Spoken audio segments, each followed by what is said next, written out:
नमस्कार, आपण पाहताय लोकराज्य न्यूज 24। पाहुयात महत्त्वाची बातमी।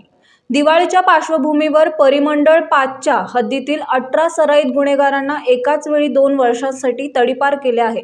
एकाच वेळी एवढ्या मोठ्या प्रमाणावर तडीपारीची कारवाई होण्याची ही पहिलीच वेळ आहे। दरम्यान कारवाई केलेल्यांमध्ये काही महिलांचाही समावेश आहे।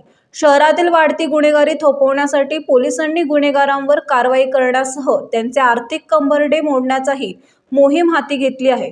गुन्हेगारांवर मोक्का तडीपार कारवाई करण्यासह त्यांची बँक खाती गोठवण्यात येत आहेत।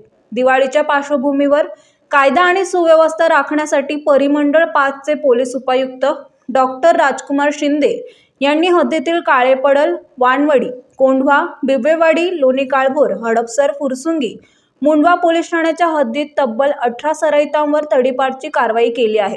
विशेष म्हणजे तडीपारची कारवाई केलेल्यांमध्ये काही महिलांचाही समावेश आहे। महाराष्ट्रातील महत्त्वाच्या आणि ताज्या बातम्या पाहण्यासाठी आजच आमच्या लोकराज्य न्यूज 24 न्यूज चॅनलला YouTube वर सबस्क्राइब करा आणि बेल आयकॉन प्रेस करा।